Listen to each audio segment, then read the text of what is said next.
নমস্কার, সবাইকে আবারও নতুন একটি রেসিপিতে স্বাগত। আজ আমি দেখাবো খুবই মুখরোচক একটি রেসিপি। এখন তো সজনের ডাঁটা পাওয়া যায়, কিন্তু সেটা একটু মোটা মোটা, একটু পাকা পাকা টাইপের। সেই সজনের ডাঁটা ঝোল খেতে গেলে অতটা ভালো লাগে না, তার জন্য আমি সজনের ডাঁটা দিয়ে একটা নতুন রেসিপি বানাবো। চলুন দেখে নেওয়া যাক আজকের রেসিপিটি। আমি এখানে সজনের ডাঁটাগুলো একটু লম্বা লম্বা করে কেটে নিয়েছি। ভালো করে এবার জলে ধুয়ে নেব। ফুটন্ত গরম জলে সজনের ডাঁটাগুলো দিয়ে আমি সিদ্ধ করে নেব। ডাঁটাগুলো আমার সিদ্ধ করা হয়ে গেছে। শুকনো কড়াইতে রসুন আর কাঁচা লঙ্কা আমি বেশ ভালো করে ভেজে নেব। এবার সিদ্ধ সজনের ডাঁটার ভিতর থেকে একটা চামচের সাহায্যে শাঁসগুলো আমি বার করে নেব আস্তে আস্তে। দেখুন কত সুন্দর বার হয়ে যাচ্ছে শাঁসগুলো।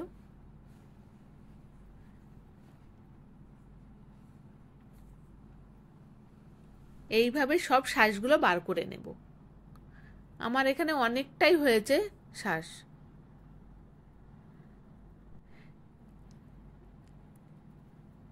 এবার এই শাঁসগুলো সব আমি শিলে বেটে নেব। আপনারা মিক্সিতেও বেটে নিতে পারেন, কিন্তু যেহেতু আমি এখানে ভিডিও করছি, একটু শিলে বেটেই দেখাচ্ছি। আর সেই যে ভেজেছিলাম রসুন আর কাঁচা লঙ্কা, সেগুলো একটু বেটে নিলাম একসঙ্গে।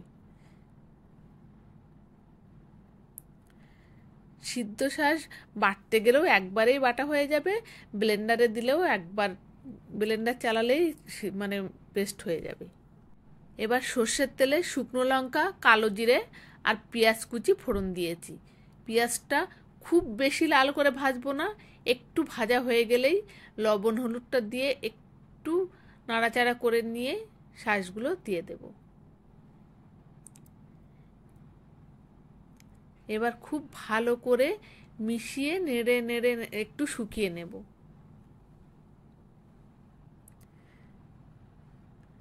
শেষে একটু চিনি দিলাম, মানে যেহেতু সজনের ডাঁটা একটু নুন মিষ্টি সব ব্যালেন্স থাকবে, তার জন্য চিনিটা দিলাম। আপনারা চিনিটা না দিলেও দিতে পারেন, কিন্তু দিলে একটু টেস্টটা ভালো আসবে। আমি যেদিন এটা করেছি, আমি এটা দিয়েই সব ভাত খেয়ে নিয়েছি, আর অন্য কিছু আমার লাগেনি। এতটাই টেস্টি হয়েছিল। দেখুন দেখতে কত সুন্দর লাগছে, খেতেও কিন্তু অত সুন্দরই হয়েছিল। ভীষণই টেস্টি রেসিপি, অবশ্যই আপনারা বাড়িতে বানাবেন একদিন।